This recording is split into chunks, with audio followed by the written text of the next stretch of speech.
Hello everyone, क्या हाल है आप सभी का। मैं सुंदर एक बार फिर से स्वागत करता हूं एनसीईआरटी स्टडी एवन के इस प्लेटफॉर्म पर। आशा करता हूं आप सभी लोग ठीक ठाक होंगे, बिंदास होंगे और अच्छे से स्टडी कर रहे होंगे। चलिएगा, आज हम पढ़ते हैं क्लास 8 का एनसीईआरटी का। हम चैप्टर नंबर 9 पढ़ेंगे साइंस का, जो कि आज घर्षण, फ्रिक्शन। ठीक है ना। घर्षण को इंग्लिश में क्या बोलते हैं? फ्रिक्शन बोलते हैं। क्या बोलते हैं मेरे भाई? फ्रिक्शन बोलते हैं। ठीक है ना। क्या बोलते हैं घर्षण को इंग्लिश में? फ्रिक्शन। तो आज हम प्यारे बच्चों फ्रिक्शन का अध्ययन करने वाले हैं। एक एक चीज जानेंगे। फ्रिक्शन होता क्या है, कब लगता है, कब नहीं लगता है, इसको कम कैसे किया जाए, इसको ज़्यादा कैसे किया जाए, कहाँ इसको ज़्यादा करने की ज़रूरत होती है और कहाँ इसको कम करने की ज़रूरत होती है। ठीक है, तो इसके बारे में आज हम जानेंगे। फ्रिक्शन भी एक बली है। फ्रिक्शन भी क्या है? बली है, जो दो सतहों के बीच में लगता है। ठीक है, अगर दो सतह के बीच में फ्रिक्शन 0 हो जाए तो क्या है, एक वस्तु दूसरी वस्तु पर रुक नहीं पाएगी और चली जाएगी, आगे खिसक जाएगी। ठीक है ना। फ्रिक्शन यदि दो सतहों के बीच में 0 हो जाए तो क्या हो जाएगी? आगे चली जाएगी। और फ्रिक्शन यदि दो सतहों के बीच में बढ़ गया तो ये आपस में चिपक जाएगी। जैसे ब्रेक, ठीक है ना, ब्रेक होता है ना, उनके अंदर जो ब्रेक शू लगे हुए होते हैं वो फ्रिक्शन का काम करते हैं। यदि उनके बीच में जो पहिया और पहिए के बीच के अंदर जो रहता है वो ब्रेक शू, यदि उनका फ्रिक्शन 0 हो जाए तो गाड़ी में कितना है ब्रेक लगा लो, गाड़ी नहीं रुकेगी। एक है और कहाँ लगता है गाड़ी के अंदर? मोटरसाइकिल का जो पहिया होता है, पहिए के बाहर जो खांचे बने हुए होते हैं और रोड पर जो खुरदरी जगह होती है, उनके बीच में फ्रिक्शन लगता है। क्या लगता है? फ्रिक्शन। यदि टायर को बिल्कुल स्लिप कर दिया जाए, मैं गोल मतलब उस पर किसी भी प्रकार का कोई खांचा नहीं रखा जाए और रोड को भी बिल्कुल स्मूथ बना दिया जाए, तो इतने गाड़ी के एक्सीडेंट होंगे, इतने होंगे जिसकी हद नहीं है। ये सब कमाल किसका ही हो पाता है? फ्रिक्शन का ही हो पाता है। ट्रैक्टर तो आप लोगों ने देख ही लिए होंगे। ट्रैक्टर के जो टायर है उसके बीच में देखो कितने कितने मोटे मोटे वो उसके रहते हैं, जो कि उसको रोड से बांधे रखते हैं, जमीन से बांधे रखते हैं, जिससे कि अच्छे से वो हलों को खींच सके, ताकत से खींच सके। अगर वो नहीं हो तो समझो टायर की उसके ट्रैक्टर के पहिए पड़ते रह जाए और गाड़ी आगे नहीं खिसके। ठीक है। अगर दो सतहों के बीच में फ्रिक्शन ज्यादा है तो वो बल लगाकर आसानी से उसको आगे ले जा सकता है, जो भी बल लगाने वाला है। चलेगा, तो आप सब इसके बारे में जान गए होंगे। फिर अब इसको सीखते हैं पूरे चैप्टर को, कि पूरे चैप्टर में है क्या। चलिए तो करते हैं श्री गणेश आज के हमारे इस चैप्टर का, है ना। घर्षण। घर्षण में आपने ट्रैफिक सिग्नल, आपने आपने आपने ट्रैफिक सिग्नल, आपने ट्रैफिक सिग्नल पर कार अथवा ट्रक चालक को अपने वाहन को मंद गति करते देखा होगा, माने ब्रेक लगाते देखा होगा, जबकि आवश्यक होता है कि आप भी ब्रेक लगाकर अपनी साइकिल को मंद करते हैं। क्या आपने कभी सोचा है कि ब्रेक लगाने पर वाहन की मंद गति क्यों हो जाती है? माने ब्रेक लगाने पर वाहन क्यों रुक जाता है? केवल वाहन ही नहीं, कोई भी वस्तु जो किसी अन्य वस्तु के पृष्ठ पर गति कर रही हो तो उस स्थिति में मंद हो जाती है। क्या हो जाती है? मंद हो जाती है, धीरे हो जाती है। मंद का मतलब क्या होता है? धीरे। मंद का मतलब क्या हो जाता है? धीरे। ठीक है। और वह रुक जाती है, स्टॉप हो जाती है। क्या आप अपने पृष्ठ पर लुढ़कती गेंद को कुछ समय बाद या कुछ समय पश्चात देखा होगा? केले के छिलके पर कदम पड़ते ही हम क्यों फिसल जाते हैं? किसी चिकने तथा गीले फर्श पर चलना क्यों कठिन होता है? ठीक है ना। आप लोगों ने देखा होगा आजकल जो अपने पास आ रही है, क्या चीज आ रही है? टाइल्स आ रही हैं। टाइल्स पे अगर मान लीजिए गीला हो गया तो उस पर चल पाना, बड़ा आदमी तो जो बुजुर्ग होता है तो डरते डरते चलता है, भाई कहीं हाथ पग न टूट जाए। क्यों? जबकि अगर खाली रोड हुआ, अगर ऐसे नॉर्मल जमीन हुई तो वो उस पर आसानी से चल पाता है। ऐसा क्यों हो पाता है? वो फ्रैक्शन के कारण ही हो पाता है, क्योंकि हमारा जब जो फर्श गीली होती है और हमारा पाँव भी गीला हो जाए तो हमारे पाँव और जो फर्श है उनके बीच का जो फ्रिक्शन है वो बहुत कम हो जाता है, और बहुत कम होने के कारण हमारे फिसलने के चांसेस ज़्यादा होते हैं। आप लोगों ने देखा होगा कि जो लोग पहाड़ों पर बर्फ वगैरह देखने जाते हैं तो वो लोग बर्फ पर अच्छे से चल नहीं पाते हैं, क्योंकि जो उनके जूते होते हैं ना उनमें नुकीली कीलें नहीं होती हैं, और जिनके नुकीली कीलें होती है वो आसानी से चल पाते हैं, क्योंकि बर्फ़ का फ्रिक्शन बिल्कुल ज़ीरो होता है। क्या होता है? बिल्कुल ज़ीरो होता है। और जूता उस पर रख दिया, थोड़ा सा पाँव टेढ़ा गया और आदमी नीचे, ठीक है ना, क्योंकि बर्फ़ में और बर्फ़ का फ्रिक्शन ज़ीरो हो गया, लेकिन जूते का फ्रिक्शन कुछ था, लेकिन फिर भी उस पर टिक नहीं पाया, उस बर्फ़ के अंदर घुस नहीं पाया। अगर जूते के जो नीचे का तली है उसके अंदर कांटेदार कीले लगा दी जाए, माने नुकीली कीले लगा दी जाए, तो फिर उसका फ्रिक्शन खतरनाक बन जाता है, फिर तो वो आसानी से उस पर चढ़ पाता है, कहीं गिर नहीं पाएगा। तो आप लोग समझ ही गए होंगे कि फ्रिक्शन क्या चीज़ है। फ्रिक्शन वह है जिसके कारण हम किसी सतह पर आसानी से चल सकते हैं, यदि ज़्यादा है तो, और यदि जीरो है तो गिर सकते हैं, है ना। ये वह है फ्रिक्शन। फ्रिक्शन बोले तो घर्षण। चलिएगा, देखो एक मित्र तो बेचारा दौड़ता दौड़ता आ रहा था, वो तो केले के छिलके से बच गया, लेकिन दूसरा मित्र केले के छिलके के पांव रख दिया। केले का छिलका जो होता है चिकना होता है, काफी क्या होता है, चिकना होता है, उसके कारण जैसे उस पे पांव रखता है तो ऊपर वाला तो घर्षण उस पर ठीक रहता है, लेकिन नीचे जो चिकनाहट है उसके कारण वो रोड पर अच्छे से स्टेबल नहीं हो पाता है, और जैसे ही पांव रखा तो केला का जो छिलका फिसल के जाता है, तो आदमी भी उसके साथ गिर जाता है। आदमी भी क्या हो जाता है, उसके साथ गिर जाता है। जब कोई लड़का किसी केले के छिलके पर कदम रखता है तो वह गिर पड़ता है। इस अध्याय में आप इसी प्रकार के प्रश्नों के उत्तर पाएंगे कि वो गिर क्यों जाता है। चलिएगा आगे अपने पास एक क्रियाकलाप है। कौन सा है? मेज पर रखी किसी पुस्तक को धीरे से धकेलिए। आप यह देखेंगे कि कुछ दूरी चलकर यह रुक जाती है। इसी क्रियाकलाप को विपरीत दिशा में बल लगाकर दोहराइए। क्या अब भी पुस्तक इस बार भी पुस्तक रुक जाती है? क्या आप इसका स्पष्टीकरण सोच सकते हैं? क्या हम यह कह सकते हैं कि पुस्तक की गति का विरोध करने के लिए उस पर कोई बल लगना चाहिए? इस बल को घर्षण बल कहते हैं। इस बल को क्या कहते हैं? घर्षण बल, जो उस पुस्तक को मानी एक जगह से दूसरी जगह मूवमेंट नहीं होने दे। जैसे यहाँ पर पुस्तक थी, इस पर लगाया गया प्रेशर, क्या लगाया गया? प्रेशर, और इसको खिसका दिया गया इधर, ठीक है ना। लेकिन अगर ज्यादा प्रेशर नहीं लगाकर कम प्रेशर आप लोग लगाओगे और इसको खिसकाने की कोशिश करोगे तो ये नहीं खिसकेगी, ठीक है ना, क्योंकि इसकी सतह भी खुरदरी है और ये थोड़ा नीचे वाली जो है टेबल ये थोड़ी स्मूथ है, तो ये आसानी से फ्रिक्शन हो जाएगी। लेकिन जैसे आपने धक्का रोका, माने फोर्स लगाना बंद किया, ये रुक जाएगी अपनी स्टेबल जगह पर, ठीक है ना। आगे विपरीत दिशा में देंगे तब भी ये क्या हो जाएगी? मूवमेंट करके वापस से आ जाएगी, ठीक है। तो क्या देखो, तथा घर्षण पुस्तक तथा फर्श के पृष्ठ की सापेक्ष गति का विरोध करती है, इसीलिए वो आसानी से नहीं खिसकती। ये नहीं कि थोड़ा सा टल्ला मारे चली गई, ऐसा नहीं है, ये आसानी से नहीं जाएगी। इसमें थोड़ा फोर्स लगाना पड़ेगा, ज़्यादा भी नहीं लगाना पड़ेगा भाई मेज से नीचे ही फेंक दे, है ना, इतना भी उसके अंदर फ्रिक्शन नहीं है, ठीक है ना, इतना भी उसके अंदर क्या नहीं है? फ्रिक्शन नहीं है। चलेगा, आगे है, आपने देखा होगा, क्या देखा होगा आपने देखा कि यदि आप बाएं दिशा में बल लगाते हैं तो घर्षण दाएं दिशा में कार्य करता है। यदि आप दाएं दिशा में बल लगाते हैं तो घर्षण बाएं दिशा में कार्य करता है। इसका मतलब है कि अगर आप ये जो वस्तु रखी हुई है इसको आप इधर धकेलेंगे तो घर्षण इधर काम करेगा, उसको जाने का विरोध करेगा, माने धक्का देने का विरोध करता है। वो किसका विरोध करता है? धक्का देने का विरोध करता है।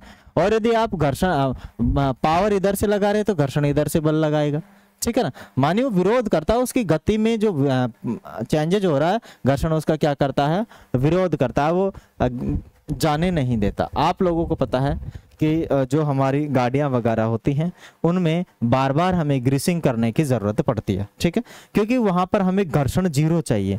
गाड़ियों में जो उनके गियर हैं और उनके जो पहिए हैं अंदर के साइड में, जो उनके गियर बॉक्स हैं, उनके जो बॉल बेयरिंग है, उनके अंदर हमें घर्षण सुनने चाहिए, जिससे कि उनके अंदर कम से कम घिसाव हो। क्या हो, कम से कम घिसा हो, इसीलिए उनमें बार बार ग्रीसिंग करते हैं, लुब्रिकेंट्स लगाते हैं, ऑयल वगैरह लगाते हैं, वो इसी कारण से लगाते हैं कि उसका घर्षण जीरो हो। घर्षण जीरो हो तो वो जो बॉल बेयरिंग वो कम घसेंगे, कम घसेंगे तो वो लंबी दूरी तक चल पाएंगे। यदि आप लोग उनके अंदर लुब्रिकेंट्स फ्रिक्शंस या लुब्रिकेंट नहीं लगाएंगे, माने ऑयल नहीं लगाएंगे, ग्रीस नहीं लगाएंगे, तो वो जल्दी घसेंगे और कम समय पर ही वो टूट जाएंगे, ब्रेक हो जाएंगे, गर्माकर ऊष्मा पाकर। तो इसीलिए उनमें प्रॉपर और वेट के आधार पर कि ट्रक वगैरह है उसमें कितना वेट रखा गया है, उस आधार पर उनमें बार बार ग्रीसिंग करने की जरूरत पड़ती है। क्या चीज आप समझे, अच्छे से समझे। चलिएगा, दोनों स्थितियों में घर्षण पुस्तक की गति का विरोध करता है। घर्षण बल सदैव ही लगाए गए बल का क्या करते हैं, विरोध करते हैं। उपरोक्त क्रियाकलाप में घर्षण बल पुस्तक तथा मेज के पृष्ठों के बीच कार्य करता है। क्या सभी पृष्ठों पर समान घर्षण बल लगता है? नहीं भाई, सभी पृष्ठों पर समान बल नहीं लगता है। फ्रिक्शन फोर्स अलग अलग पृष्ठ पर अलग अलग लगता है। जैसे अगर जो आपने मेज थी वो चिकनी थी तो उस पर कम फ्रिक्शन फोर्स लगेगा, यदि वो खुरदरी थी तो उस पर ज्यादा लगेगा, ठीक है ना, क्या लगेगा, ज्यादा। तो ये डिपेंड करता है सरफेस टू सरफेस, किस पे डिपेंड करता है, सरफेस टू सरफेस डिपेंड करता है। चलिएगा आगे, घर्षण को प्रभावित करने वाले कारक। भाई घर्षण को कौन कौन सी स्थितियां हैं जो उसको प्रभावित करती है, इफेक्टेड करती है, कौन सी स्थिति में घर्षण ज्यादा हो जाता है, कौन सी स्थिति में कम हो जाता है, कौन सी स्थिति में जीरो हो जाता है, ठीक है, उसके बारे में हम जानेंगे। कौन कौन से इसके अंदर लुब्रिकेंट्स उपयोग किए जाते हैं और कौन सी कंडीशन में कौन सा लुब्रिकेंट उपयोग किया जाता है वो भी हम इसमें जानेंगे। लुब्रिकेंट बोले तो ग्रीस वगैरह, ठीक है ना, लुब्रिकेंट बोले तो ग्रीस वगैरह। क्रियाकलाप है अपने पास 9.2, ठीक है ना। माने किसी ईंट के चारों ओर एक डोरी बांधिए और ईंट को कमानीदार तुला द्वारा खींचिए। आपको कुछ बल लगाना पड़ता है। जैसे ही ईंट गति करना आरंभ करे, कमानीदार तुला का पाठ्यांक लीजिए और इससे आपको उस घर्षण बल की माप का पता होगी जो ईंट तथा फर्श के पृष्ठों के बीच लगता है। ईंट तथा जो फर्श है उसके बीच में लगता है, ठीक है ना। तो उस कबानीदार तुला को भी हम देखेंगे। क्या देखेंगे? कबानीदार तुला को भी हम देखेंगे। ये है अपने पास, देखो ईंट है, ईंट को बीच में से बांध दिया गया है। कहाँ से बांध दिया गया है? बीच में से बाइंड कर दिया गया है और इसके साथ एक डोरी बांधी है और इसके साथ यहाँ पर एक तुला लगाया। तुला बोले तो तराजू है, ये स्प्रिंग तराजू। कौन सी तराजू है? स्प्रिंग वाली तराजू है। इसमें यहाँ एक स्प्रिंग लगी रहती है और यहाँ पर उसके माप लगे रहते हैं, कितने किलो इसमें फ्रैक्शन लग रहा है, और यहाँ उसको बांध देते हैं। क्या तो कर देते हैं? बांध देते हैं। और इधर से जब खींचेंगे तो जितना उसमें फ्रैक्शन लगेगा, जितना उसके अंदर घर्षण लगेगा, उतना इसके अंदर शो कर देगा। आप लोगों ने कांटा भी देखा हो, कांटा बोले तो तुला, जो गेहूं वगैरह तोलने का काम में लेते हैं, ठीक है ना। तो उसी प्रकार से एक वेट लटकाने वाला भी होता है जिसके अंदर स्प्रिंग से हम क्या करते हैं? तोल करने की कोशिश करते हैं। लेकिन ये ज्यादा टाइम क्या करता है? काम नहीं करता है, खराब होने की संभावना ज्यादा रहती है, ठीक है ना, क्योंकि इसकी स्प्रिंग की जो गुणवत्ता है उस पर डिपेंड करता है। और कभी ज्यादा वेट कभी कम वेट और बिना मतलब में उसमें झटके दे रहे हैं तो जो स्प्रिंग है वो ठीक तरीके से जो उसका मापांक है वो नहीं दे पाती है, ठीक है ना। तो इसीलिए ये ज्यादातर क्या हो जाता है? फेल हो जाता है। क्या हो जाता है? फेल हो जाता है। सबसे एक्यूरेट जो तराजू है वो वाला तराजू, हाथ में पकड़ने वाला और दोनों तरफ बराबर पालड़े वाला, ठीक है। इसके अलावा कोई भी एक्यूरेट वाला सिस्टम नहीं है। बाकी तो सब इधर 5 किलो का वेट धरो, इधर 5 किलो माल रखोगे तब ये बराबर हो पाएगी। अदरवाइज इलेक्ट्रॉनिक कांटे में तो आपको पता है कि लोग चोरी कर रहे हैं, है ना। किसी से लेना हो तो 20 माने 200 ग्राम ज्यादा बढ़ा देगा, एक बोरी पे तो 200 ग्राम ज्यादा कम लेगा। किसी को लेना है तो 300 ग्राम 500 ग्राम 1 किलो 2 किलो कम कर देगा। तो 50 किलो अगर तोले तो 1 किलो उसको कम जाएगा। तो इस प्रकार की उसमें सेटिंग्स हो जाती है, जबकि उस वाली तुला के अंदर किसी भी प्रकार की कोई भी सेटिंग नहीं होती, जो भी होता है सामने होता है। लेकिन उसमें भी गड़बड़ हो जाती है अगर उसने वाट कम रख लिया तो, वाट का वेट कम कर दिया तो, ठीक है ना। चलेगा आगे। आगे अपने पास है, आगे है कि अब ईंट पर पॉलीथीन, अब ईंट पर पॉलीथीन का टुकड़ा लपेटिए और क्रियाकलाप को दोहराइए। क्या आप उपरोक्त दोनों स्थितियों में कबानीदार तुला के पाठ्यांकों में कोई अंतर पाते हैं? इस अंतर का क्या कारण हो सकता है? ईंट पर जूट का एक टुकड़ा लपेटकर इस क्रियाकलाप को दोहराइए। आप क्या पाएंगे? देखो, जब आपने नॉर्मल ईंट को बांधकर खींचा तो उसका जो फ्रिक्शन था, घर्षण था, ज्यादा था। फिर आपने उसको पॉलीथीन में लपेटा तो पॉलीथीन स्मूथ होती है, क्या होती है? थोड़ी स्मूथ होती है, तो इसके कारण से उसका फ्रिक्शन हो जाएगा, कम हो जाएगा। फिर यदि आपने जूट लपेटा तो जूट और फर्श, वैसे ही जूट क्या होती है? खुरदड़ी होती है। फिर उसका मतलब नॉर्मल ईंट को लेकर जा रहे थे उससे भी ज्यादा उसका क्या हो जाएगा? फ्रिक्शन हो जाएगा। ठीक है ना? तो आसानी से आप, क्योंकि मुझे पता है, मैं जानता हूं कि कौन सी वस्तु का कितना फ्रैक्शन हो सकता है। पॉलीथीन लपेटेंगे तो क्या रेस्पॉन्स रहेगा, और जूट लपेटेंगे तो क्या रहेगा, और नॉर्मल ईंट को खींचेंगे तो क्या रहेगा। ठीक है, ये आपके पास दे रखा है कमानीदार तुला, कमानीदार है ना। इसके अंदर क्या होती है? एक स्प्रिंग होती है। माने कमानीदार तुला वह युक्ति है जिसके द्वारा किसी वस्तु पर लगने वाले बल को मापा जाता है। इसमें कुंडलित कमानी का मतलब होता है स्प्रिंग होती है जिसमें बल लगाने पर प्रसार हो जाता है। कमानी के इस प्रसार की माप के अंशांकित पैमाने पर चलने वाले संकेतक द्वारा की जाती है। पैमाने के पाठ्यांक द्वारा बल का परिमाण प्राप्त होता है। बल का क्या होता है? परिमाण प्राप्त होता है। चलेगा आगे अपने पास देखो, ये तुला है, कबानीदार तुला है। ठीक है, इसके पीछे जो ये लग रही है प्लेट, इसके जस्ट पीछे एक स्प्रिंग होती है। क्या रखी रहती है? एक स्प्रिंग रहती है। जब इसे खींचते हैं तो वो क्या करती है? एक्सपेंड करती है। ऊपर के सिरे से बंधी होती है, नीचे से ये जो वेट लटकाते हैं वो होती है, और उस पर एक इंडिकेटर रहता है, वो क्या करता रहता है? मूवमेंट करता रहता है, वो जो यहाँ पर है। ठीक है ना? और उसी से हम क्या करते हैं? किसी भी वस्तु का वेट कर लेते हैं, फ्रिक्शन का वेट कर लेते हैं। चलिएगा आगे अपने पास क्या है? किसी चिकनी फर्श अथवा किसी मेज पर कोई आनत समतल बनाइए और इसके लिए आप ईंटों के सहारे रखा कोई लकड़ी का तख्ता उपयोग कर सकते हैं। ठीक है, आनत समतल के किसी बिंदु पर पेन से कोई चिन्ह अंकित कीजिए। अब कोई पेंसिल सेल इस बिंदु से नीचे लुढ़कने दीजिए। रुकने से पूर्व यह मेज पर कितनी दूरी तय करता है, इस दूरी को नोट कीजिए। अब क्या करना है? अब देखो, दो बच्चे हैं यहाँ पर, एक मेज है, मेज पर कोई कपड़ा बिछा लीजिए, दीजिए। यह सुनिश्चित कीजिए कि कपड़े में सिलवट न हो। सिलवट माने सिलवटें नहीं हो उसमें। उपरोक्त क्रियाकलाप को फिर कीजिए। ठीक है, तो ये लीजिए भाई, कपड़े में क्या नहीं होनी चाहिए? सिलवट नहीं होनी चाहिए जो बिछाया गया है, और इस पर एक ये लगा दिया गया। अब उस पर ये बोतल आप लोग क्या कर रहे हैं? डाल रहे हैं, तो गुड़क के जाएगी बहुत दूर तक। माने वो क्या करेगी? लौटने का घर्षण देगी। कौन सा घर्षण देगी? लौटने की, मानी गुड़ती हुई चली जाएगी, लेकिन एक पर्टिकुलर पॉइंट पर जाकर वो भी रुक जाएगी। ठीक है ना? क्या हो जाएगी? रुक जाएगी। ये था। दूसरा वाला देखो, यहीं पर रुक गई। अब स्टार्टिंग में तो क्या किया था? मेज पर ही डाला था, अब केवल सिलवट माने कपड़े पर डाला है, बस सिलवट नहीं है। इसमें कुछ दूरी जाकर रुक गई, इसमें थोड़ी आगे जाके रुकी है, क्योंकि यहाँ का जो ये है ये स्मूथ वाला है।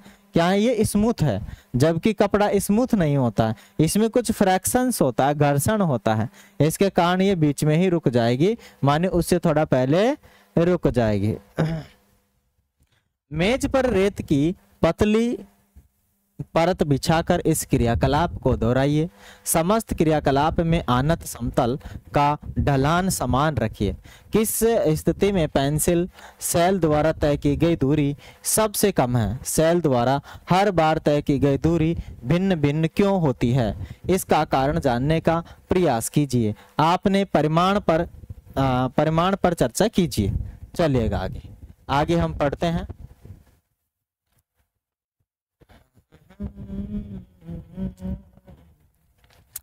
देखिएगा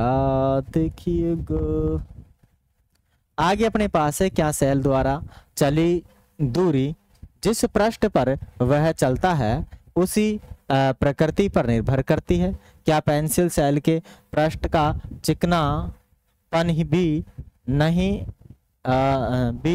चिकनापन भी चली गई दूरी को प्रभावित करता है?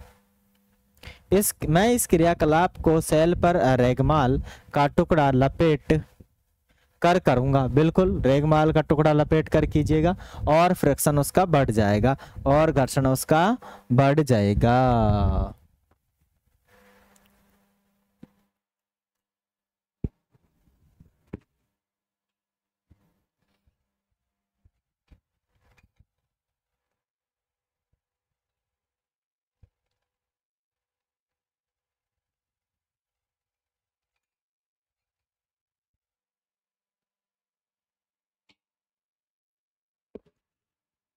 चलिए प्यारे बच्चों आगे सीखते हैं हम। और अपने पास क्या है, मानी घर्षण संपर्क में आने वाले दो पृष्ठ की अनिवार्यताओं के कारण होता है। ऐसे पृष्ठ जो देखने में बहुत चिकने लगते हैं उनमें भी बहुत सारी सूक्ष्म अनियमितताएं होती है। दो पृष्ठों की अनियमितताएं एक दूसरे के भीतर दस जाती है।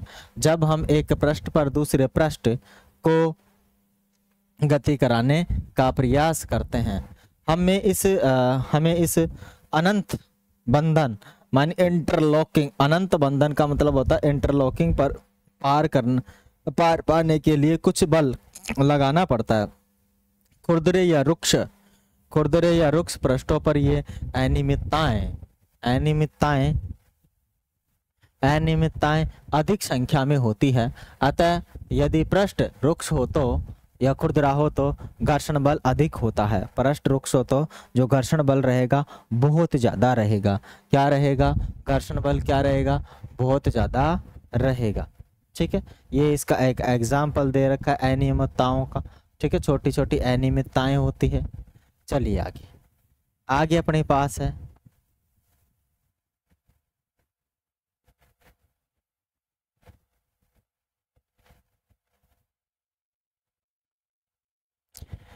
हमने यह सीखा है कि दो पृष्ठ के बीच में अनियमितताओं के अनंत बंधन माने इंटरलॉकिंग के कारण घर्षण होता है। क्या होता है? घर्षण होता है। स्पष्ट है कि यदि पृष्ठों को बलपूर्वक दबाएं तो घर्षण में वृद्धि हो जाएगी। इसका अनुभव आप किसी चटाई को उस समय खींच कर सकते हैं जब उस पर कोई व्यक्ति नहीं बैठा है तथा जब कोई व्यक्ति उस पर बैठता हो। देखो ये एक ब्लॉक है, ब्लॉक मान लीजिए या कुछ भी मान लीजिए, ये एक चटाई पर रखा हुआ है या फर्श पर रखा हुआ है और एक व्यक्ति इसके धक्का मार रहा है, एक लड़का इसके धक्का मार रहा है। तो जब फर्श के बीच में किसी भी प्रकार का कुछ भी नहीं है तो फर्श और इस ब्लॉक के बीच में इंटरलॉकिंग हो जाती है। इंटरलॉकिंग हो जाती है तो ये आसानी से आगे फिसल नहीं पाता है। ठीक है, माने इसको जोर से धक्का मारोगे तब जाके कोई थोड़ा थोड़ा ये खिसकेगा। अदरवाइज इसके नीचे यदि दो क्या लगा दिया जाए, बेलन लगा दिया जाए तो फ्रिक्शन कम हो जाता है, फिर ये सट से घिसल जाएगा, सबसे फर्स्ट से फिसल जाएगा। बॉक्स को गतिमान रखने के लिए लगातार धकेलना पड़ता है, माने इस पर कंटिन्यू धक्का लगाना पड़ता है। आपने उस अनुभव को याद कीजिए, अपने उस अनुभव को याद कीजिए तब पिछली बार आपने किसी भारी बॉक्स को एक स्थान से दूसरे स्थान पर सरकाया था। यदि आपको इस प्रकार का कोई अनुभव नहीं है तो अब इस प्रकार का अनुभव कीजिए। कौन सा कार्य आसान है?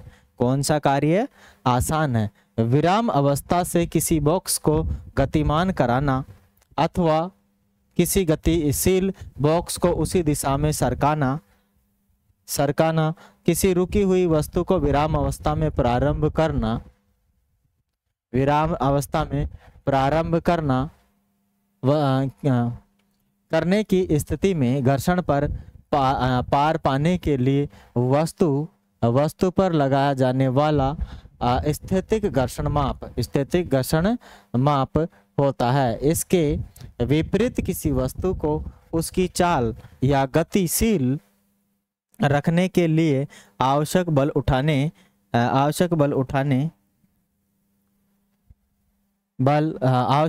उसके सर्पी घर्षण की माप होती है। कौन से घर्षण की माप होती है? सर्पी घर्षण की माप होती है। जब बॉक्स सरकाना आरंभ कर देता है तो उसके पृष्ठ के संपर्क में संपर्क बिंदुओं को उतना समय नहीं मिल पाता कि वे पृष्ठ के संपर्क बिंदुओं में धस सके।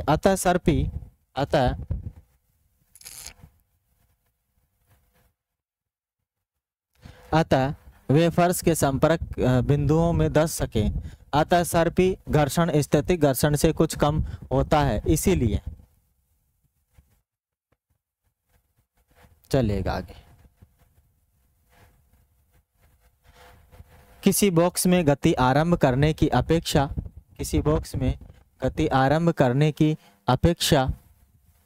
पहले से ही गतिमान बॉक्स की गति बनाए रखना सरल होता है। पहले से ही किसी बॉक्स की गति बनाए रखना क्या होता है? सरल होता है। क्या होता है मेरे भाई? सरल होता है। आगे लीजिए। घर्षण हानिकारक परंतु अनिवार्य। भाई जो घर्षण है हानिकारक है परंतु अनिवार्य है, ठीक है ना।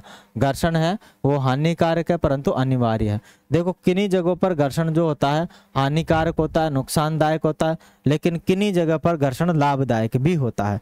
जैसे हम किसी रोड पर भाग रहे हैं, वहां पर घर्षण लगना जरूरी है, नहीं तो हम फिसलकर हमारे नाक मुंह तोड़वा लेंगे, ठीक है। नाक और मुंह और हाथ पांव तोड़वा लेंगे, वहां हमें जरूरी है। लेकिन यदि किसी गाड़ी की बात की जाए, गाड़ी के बॉल बेयरिंग की बात की जाए, गाड़ी के इंजन की बात की जाए, तो वहां पर घर्षण क्या है? हानिकारक है। घर्षण क्या है? हानिकारक है। उसी घर्षण के कारण इंजन का टेम्परेचर बढ़ जाता है, उसी घर्षण के कारण इंजन में घिसाव उत्पन्न होता है, उसी घर्षण के कारण गियर वगैरह टूट जाते हैं, उसी घर्षण के कारण काफी सारी चीजें ब्रेक हो जाती है, उसी घर्षण के कारण उसमें टेम्परेचर बढ़ जाता है इंजन में, ठीक है ना। और हम चल रहे होते हैं तब ये लाभदायक होता है। अगर मैं यहाँ खड़ा हूँ, इसका मतलब है कि मेरे और मेरे नीचे जो पर्स है उस पर्स के बीच में प्रॉपर घर्षण बना हुआ है, तब भी मैं खड़ा हो पा रहा हूँ। अदरवाइज तो ब्रेक लगा के यहाँ पे गिर जाता, अब तक तो फेल हो जाता अगर किसी बर्फ पे खड़ा हुआ होता तो। चलिए अब अपने कुछ अनुभवों को याद कीजिए। किसी कांच के गिलास अथवा किसी कुल्हड़ में से किसे पकड़ के रखना आसान है। मान लीजिए किसी गिलास का बाहरी पृष्ठ चिकना है, चिकना है, अथवा उस पर पकाने के तेल की परत, उसके पकाने की तेल की परत चढ़ी है,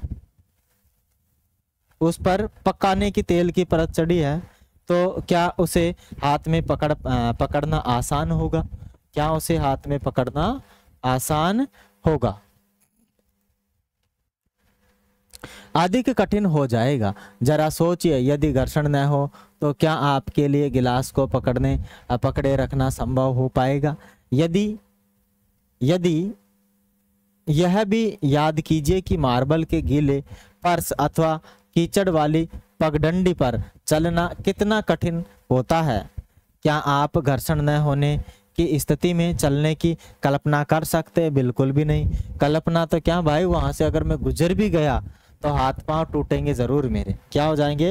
हाथ पांव टूटेंगे जरूर मेरे। यदि घर्षण न हो तो आप पेन अथवा पेंसिल से नहीं लिख सकते। जब आपके शिक्षक चाक के श्यामपट्ट पर लिखते हैं तो श्यामपट्ट का रुक्ष पृष्ठ रगड़, ये नहीं होता रगड़ द्वारा चाक के कुछ कणों को उतार देते हैं जो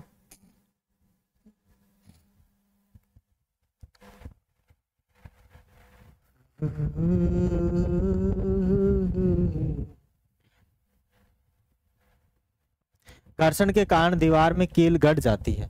अगर घर्षण है तो ही दीवार में कील गड़ेगी, अदरवाइज नहीं गड़ेगी।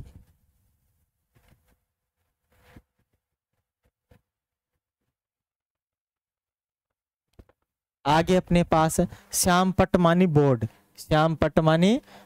से चिपक जाते हैं और इस प्रकार श्यामपट्ट पर आपको लिखावट दिखाई देती है। यदि सड़क तथा वाहन के टायरों के बीच घर्षण न हो तो उन वाहनों की न तो गति प्रारंभ की जा सकती है और न ही रोका जा सकता है और न ही दिशा परिवर्तित की जा सकती है। यदि कोई वस्तु अधिक गति आरंभ कर दे तो वह कभी नहीं रुकेगी। यदि वहां घर्षण न हो, आप दीवार पे कील नहीं ठोक पाते, धागे में गांठ नहीं बांध पाते, आपके बिना कोई भवन मानी घर्षण के बिना कोई भवन निर्माण संभव नहीं है। अगर घर्षण नहीं होता तो भवन निर्माण भी संभव नहीं होता। माने एक ईंट दूसरे पे टिकते ही नहीं तो मकान तो नीचे आ जाता, बिल्डिंग तो नीचे आ जाती।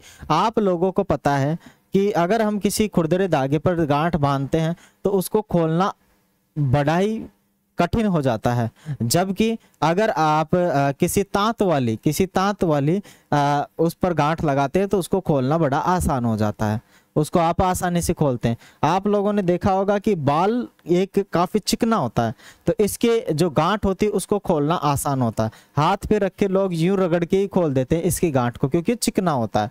ठीक है, तो इसमें पड़ी हुई नॉट या गांठ को आसानी से आप खोल सकते हैं। क्या कर सकते हैं मेरे भाई? खोल सकते हैं। ठीक है, चप्पल देखो अगर घिस जाती है तो चलना असंभव। घर्षण के कारण जूतों के तले घिस जाते हैं।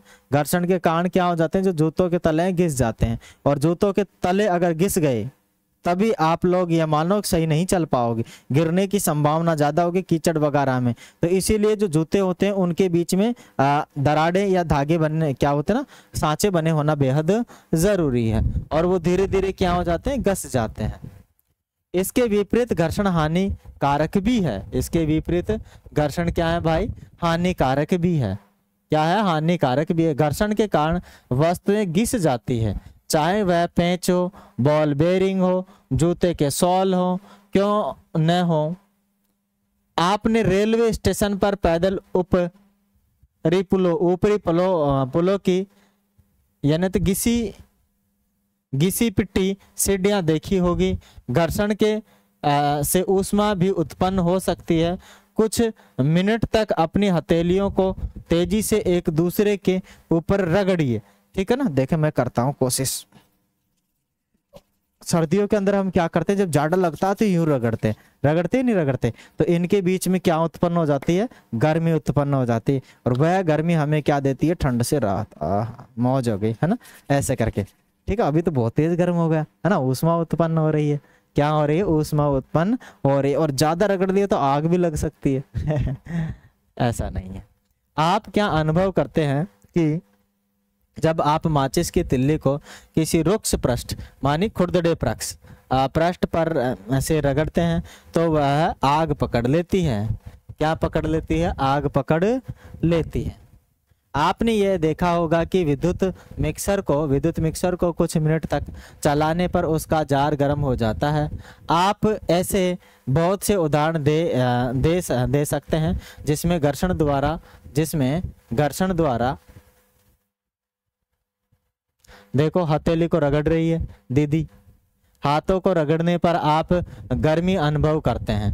ठीक है, बच्चा स्टूडेंट है जो माचिस से तिल्ली को जलाने की कोशिश कर रहा है, लड़की भी यही कर रही है। घर्षण के कारण माचिस की तिल्ली को रगड़ने पर वह आग पकड़ लेती है। बिल्कुल ऊष्मा उत्पन्न होती है। वास्तव में क्या होती है? ऊष्मा उत्पन्न होती है, ऊष्मा उत्पन्न होती है। वास्तव में जब हम किसी मशीन का उपयोग करते हैं तो घर्षण से उत्पन्न ऊष्मा के कारण अत्यधिक ऊर्जा नष्ट हो जाती है। निम्नलिखित अनुभाग में हम घर्षण को कम करने के उपाय पर चर्चा करेंगे। अब आगे हम बात करेंगे घर्षण को कम करने के उपाय। भाई घर्षण को तो बढ़ा ज़्यादा हो तब भी नुकसानदायक है, कम है तब भी नुकसानदायक है। घर्षण को कैसे कम किया जाना चाहिए, घर्षण को कैसे बढ़ाना चाहिए, उनके उपायों के बारे में मेरे प्यारे बच्चों अभी हम सीखेंगे। क्या करेंगे, उनके उपायों के बारे में हम सीखेंगे, है ना।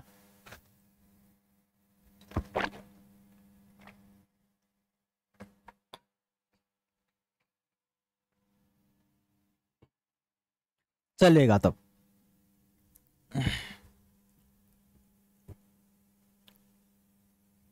बाल बार बार आगे आ जाते हैं ना।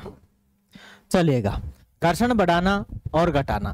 माने पिछले अनुभाग में आपने देखा कि कुछ परिस्थितियों में घर्षण वांछनीय होता है।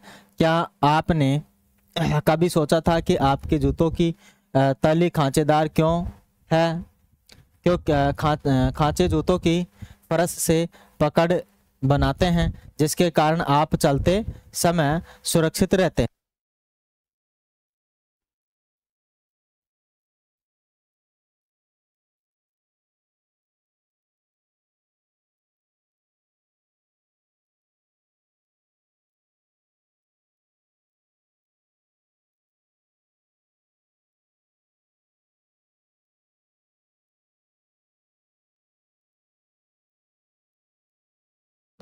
जिसके कारण आप चलते समय सुरक्षित रहते हैं।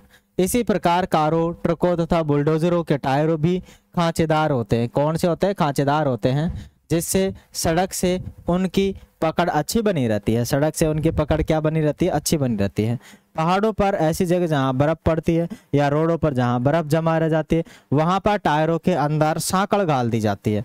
क्या गाल दी जाती है? सांकड़ देखी होगी ना, जो भैंस को बांधा करते हैं गाँव के अंदर, वो सांकड़ या चैन बांध दिया जाता है टायरों के अंदर, जिससे कि उनका फ्रिक्शन बने और भी आसानी से मतलब गाड़ी खींच सके। ये देखो भाई, जूतों के सोल वगैरह होते हैं, उनमें खांचे होते हैं, ठीक है। और जो ट्रैक्टर का टायर है, देखो उसमें कितने बड़े बड़े खांचे हैं। ये फ्रिक्शन को बनाने में क्या करता है? सहायता करता है। मानी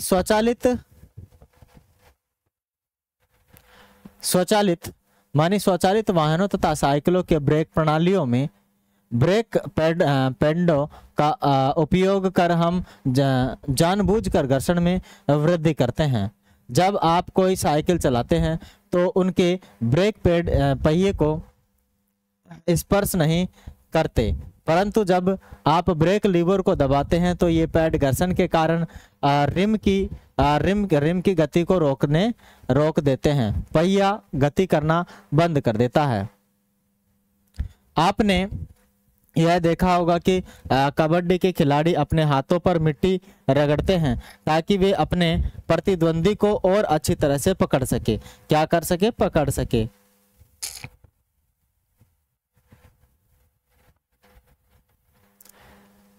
व्यायामी या जिम्नास्ट अपने हाथों पर कोई रुक्ष पदार्थ लगा लेते हैं ताकि घर्षण में वृद्धि करके अच्छी पकड़ बना सके। क्या कर सके? अच्छी पकड़ बना सके। यद्यपि कुछ अन्य स्थितियों में घर्षण अवांछनीय होता है, अतः हम उसे कम करना चाहेंगे। कैरम बोर्ड पर आप महीन पाउडर क्यों छिड़कते हैं? आपने यह नोट किया होगा कि जब हम दरवाजे के कब्जों में तेल की कुछ बूंद डालते हैं तो दरवाजा सहज ही घूमने लगता है।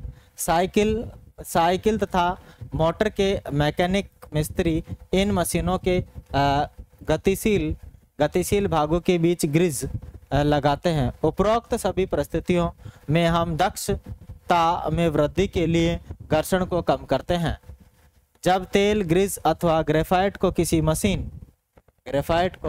किसी मशीन, जैसे आप लोगों ने कैरम बोर्ड देखा होगा, जब बच्चे कैरम बोर्ड खेलते हैं तो उसमें बार बार क्या डालते हैं, पाउडर डालते हैं, बार बार क्या डालते हैं, पाउडर डालते हैं, जिससे कि उस पर फिक्सन बना रहे, घर्षण बना रहे, वो माने घर्षण कम हो जाए, ठीक है ना। गतिशील पुर्जे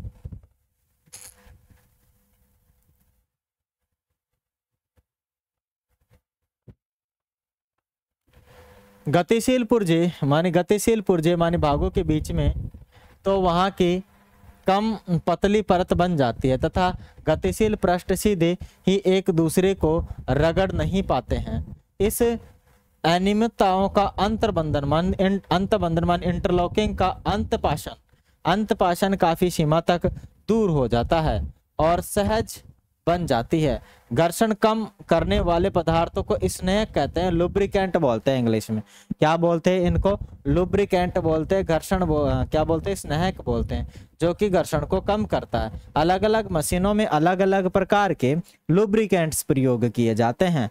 क्या? अलग अलग मशीनों में अलग अलग प्रकार के लुब्रिकेंट्स प्रयोग किए जाते हैं।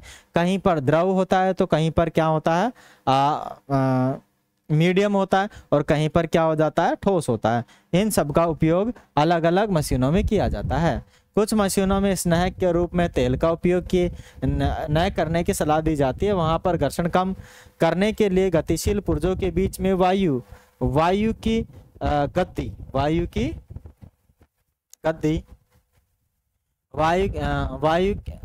गद्दी का उपयोग किया जाता है। सतह नंबर 2 चिकनाई और सतह नंबर 3, ठीक है। स्नेहक तेल का प्रभाव आगे जरा देखिए। क्या हम पृष्ठों पर पॉलिश अथवा अत्यधिक मात्रा में स्नेहक पदार्थों का उपयोग करके घर्षण को घटाकर शून्य कर सकते हैं? देखो, घर्षण कभी भी शून्य नहीं हो सकता, है ना, उसको कम किया जा सकता है।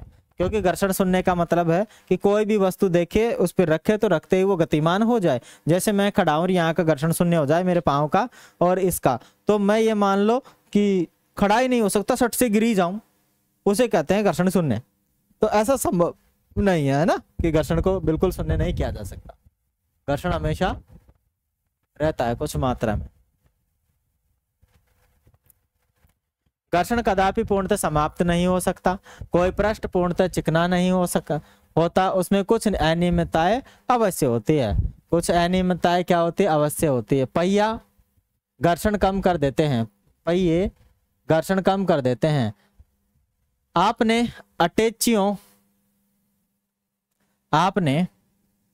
आपने अटैचियों तथा अन्य भारी सामानों असबाबों पर रोलर जड़े देखे होंगे। ऐसे सामानों को कोई छोटा बच्चा भी आसानी से खींच सकता है। क्या कर सकता है? छोटा बच्चा भी आसानी से खींच सकता है। ऐसा क्यों होता है? आइए पता लगाते हैं। देखो भाई, अगर हम 50 किलो का एक बड़ा सा वेट लेके जा रहे बैग, ठीक है ना, जिसे ट्रॉली बैग भी कहते हैं, उसके अंदर काफ़ी सारे कपड़े भर लेते हैं, सामान भर लेते हैं, लगभग 20-30 किलो तो हो ही जाता है। अगर बच्चे को उसको बिना पहिए के घिसने की बात की जाए तो नहीं खींच पाता है, लेकिन जब उसमें पहिए लगा देते हैं तो छोटा सा बच्चा भी उसको आसानी से प्यार से ऐसे मजे से लेके चला जाता है, ठीक है ना, क्योंकि उसमें क्या हो जाता है? घर्षण कम हो जाता है। क्या कम हो जाता है? घर्षण कम हो जाता है। लो, चिन्नू सा बच्चा आ गया, ठीक है ना, ये चिन्नू सा बच्चा है, इस ट्रॉली वाले मानी लौटने घर्षण कम कर देता है।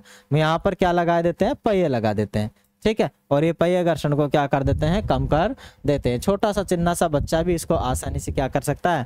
खींच के ले जा सकता है। क्या कर सकता है? खींच कर ले जा सकता है। चलिएगा भाई, आगे चलिएगा। क्रियाकलाप 9.4 बेलनाकार आकृति की कुछ पेंसिल लीजिए, उन्हें मेज पर एक दूसरे के समांतर रखिए, इनके ऊपर कोई मोटी पुस्तक रखिए। अब पुस्तक को धकेलिए। आप यहाँ पाएंगे कि पुस्तक के गतिशील होने पर पेंसिल लुढ़कती है। पेंसिल की इस प्रकार की गति को लौटने की गति कहते हैं। क्या कहते हैं भाई? लौटने की गति कहते हैं। कहने का मतलब ये है कि मैंने रख लिए 2 पेन, क्या रख लिए, 2 पेन रख लिए, और इसको ऊपर मैंने हाथ रखा। अब मैं इसको घुमा रहा हूँ, देखो आसानी से क्या कर रहा हूँ, घुमा रहा हूँ। तो जो ये जो पेन है वो भी क्या कर रहे हैं, घूम रहे हैं, और ये जो पेन जो घूम रहे हैं इसी को बोलते हैं लोटनिक घर्षण। और जब 2 सतहों के बीच में कोई गोल या पाइप डाल देते हैं तो उनके बीच का घर्षण काफ़ी कम हो जाता है। और जैसे मैं देखो अब हाथों को खूब घिस रहा हूँ लेकिन ऊष्मा उत्पन्न ही नहीं हो रही, और यदि मैं इनको हटाकर वापस से इसको घिसता हूँ तो देखो घिसने में क्या थोड़ी दिक्कत होती है, और इनमें भी गर्मी पैदा हो जाती है, हाथों में भी, माने ऊष्मा ऊर्जा उत्पन्न होती है। ठीक है, और इस प्रकार का जो घर्षण होता है जिसके अंदर जो पेन है उन पर गति की जाए उसे बोलते हैं लोटनिक घर्षण। क्या बोलते हैं, लोटनिक घर्षण, या सॉरी लोटनिक गति बोलते हैं।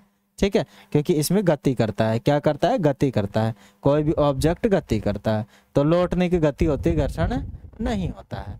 लौटने की गति क्या बोलते हैं भाई, इसे लौटने की गति कहते हैं। आप अनुभव करते हैं कि पुस्तक को सरकाने की तुलना में इस प्रकार गतिशील कराने से घर्षण कम हो गया। क्या आपने भारी मशीनों को उनके नीचे लकड़ी के लट्ठे रखकर एक स्थान से दूसरे स्थान तक ले जाते देखा होगा, देखा है, नहीं देखा है ना। जैसे पट्टियाँ वगैरह लेके जाते हैं, ये देखो चल रहा लोटनिक गति चल रही है, रोलरों पर पुस्तक की गति चलेगा आगे। जब एक वस्तु किसी दूसरी वस्तु के पृष्ठ पर लुढ़कती है तो उसकी गति के प्रतिरोध को लौटनिक घर्षण कहते हैं। अब देखो घर्षण क्या है, लौटनिक घर्षण क्या है भाई, अभी अभी हमने देखा लौटनिक गति हुई थी, क्या हुई थी, लौटनिक गति हुई थी। अब लौटनिक में भी ये थोड़ी है कि भाई 100% इसमें लौटनिक गति ही है, इसमें घर्षण भी है थोड़ा सा। क्या है, घर्षण भी है, अवरोध भी है, प्रतिरोध भी है। अवरोध प्रतिरोध क्या कहलाता है, इसका क्या कहलाता है, वो कहलाता है आपका लौटनिक घर्षण। लौटन घर्षण कम कर देता है, इसीलिए वस्तु को दूसरी वस्तु पर सरकाने की तुलना में लौटन करना सदैव आसान होता है। यही कारण है कि रोलर जड़ा सामान खींचना सुविधाजनक होता है। क्या अब आप यह समझ सकते हैं कि पहिए के आविष्कार को मानव जाति की महानतम खोजों में क्यों गिना जाता है, बताइएगा। बताइए तो जरा बताइए। ठीक है, किसको, जब भी क्या हुआ, पहिए का आविष्कार हुआ, भाई साहब मौज हो गई। आदमी धीरे धीरे जिन आविष्कारों की तरफ बढ़ता जा रहा है अपने शरीर को रेस्ट देता जा रहा है। ठीक है ना, पहले बहुत हालत खराब होती थी किसी सामान को एक जगह से दूसरी जगह ढोने में, लेकिन धीरे धीरे लकड़ी को गुड़कते हुए देखा, लकड़ी को गुड़कने से क्या हुआ, पहिए का आविष्कार हुआ, और पहिए के आविष्कार से फिर बड़ी बड़ी मशीनों का आविष्कार हुआ, और धीरे धीरे अभी तक आविष्कार होता ही जा रहा है, बिना पहिए की भी चीजें आने लग गई है। लौटने घर्षण सर्पी घर्षण से कम होता है, इसीलिए अधिकांश मशीनों में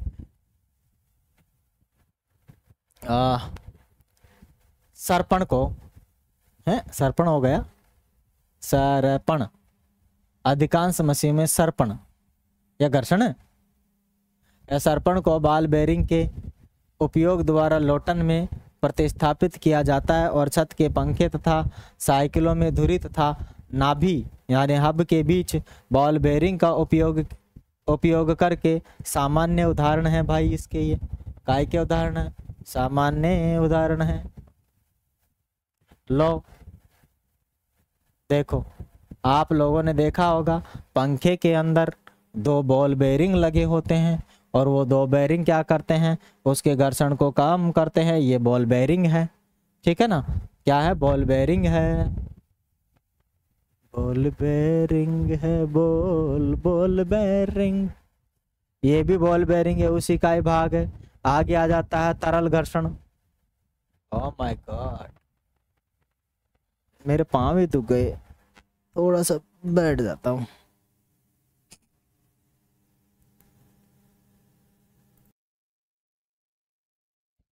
चलिएगा मेरे भाई, अब हम सीखते हैं तरल घर्षण। तरल द्वारा उत्पन्न घर्षण को तरल घर्षण कहते हैं। जरा देखें, आप जानते हैं कि वायु, आप जानते हैं कि वायु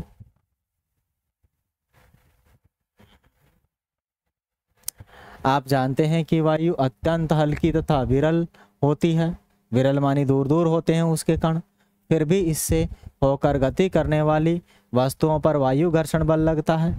इसी प्रकार जल तथा अन्य द्रव भी इनसे होकर गति करने वाली वस्तुओं पर घर्षण बल लगाते हैं। विज्ञान में गैसों तथा द्रवों के को एक ही नाम तरल दिया गया है। अतः हम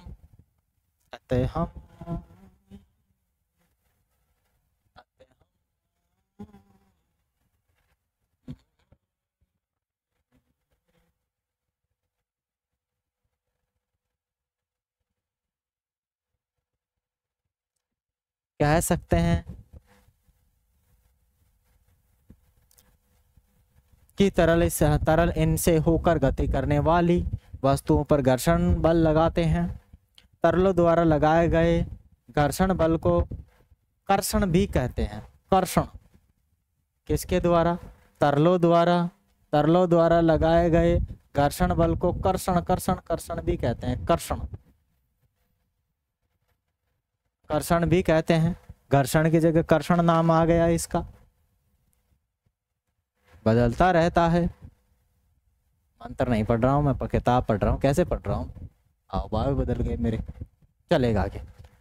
किसी तरल पर लगने वाला घर्षण बल उसकी तरल के सापेक्ष गति पर निर्भर करता है। घर्षण बल वस्तु की आकृति तथा तरल की प्रकृति पर भी निर्भर करता है। स्पष्ट है कि जब वस्तुएं किसी तरल में गति करती है तो उन्हें उन पर लगने वाला लगे घर्षण बल पर पार पाना होता है। इस प्रक्रिया में उनकी ऊर्जा क्षय होती है। अतः घर्षण को कम से कम करने के लिए प्रयास किए जाते हैं। क्या किए जाते हैं? प्रयास किए जाते हैं। ठीक है। आपके विचार में वैज्ञानिकों को इन विशिष्ट आकृतियों के बारे में कहाँ से संकेत प्राप्त होते हैं? वास्तव में उन्हें ये संकेत प्रकृति से मिलते हैं। पक्षी तथा मछलियाँ तरल में गति करते हैं। उनके शरीर पर विकास शरीर का विकास इस प्रकार हुआ होगा कि तरल में गति करते समय घर्षण पर पार पाने में उनकी ऊर्जा का क्षय यथासंभव कम हो। वायुयान की आकृति को सावधानी पूर्वक देखिएगा। क्या आप इसकी आकृति तथा किसी पक्षी की आकृति में कोई समानता पाते हैं? वास्तव में सभी वाहनों के डिजाइन इस प्रकार बनाए जाते हैं कि तरल घर्षण कम हो जाए। चलिए देखो भाई, वायुयान कैसे बनाई जाती है डिजाइन, ठीक है ना, खतरनाक तरीके से, जैसे कोई पक्षी उड़ रहा है, पक्षी की तरह ही बनाई जाती है। चलेगा। तो मेरे भाई ये चैप्टर हो चुका है अपना समाप्त। फिर अगला वाला चैप्टर हम पढ़ेंगे। इसमें हमने काफ़ी मोस्ट इम्पोर्टेंट चीज़ें सीखी हैं। आशा करते हैं आप सभी लोग अच्छे से समझ गए होंगे। आगे जो 10वां चैप्टर है उसको हम कल अध्ययन करेंगे हमारे नेक्स्ट चैप्टर में। उसे बोलते हैं ध्वनि, साउंड। ठीक है ना। चलेगा। आज के लिए इतना ही। यदि आप लोगों को सेशन अच्छा लगा है तो आप हमारे चैनल को लाइक कीजिए, शेयर कीजिए और बहुत ज़्यादा सपोर्ट कीजिए। ठीक है, क्योंकि हमारी फैमिली बहुत छोटी है अभी। आप हमारी फैमिली का सदस्य बनिए और आप हमारे साथ सीखिएगा। चलेगा। फिर मिलेंगे अगले सेशन में। तब तक के लिए लेते हैं आप सभी से अलविदा। Thank you. Thanks for watching. Have a nice day.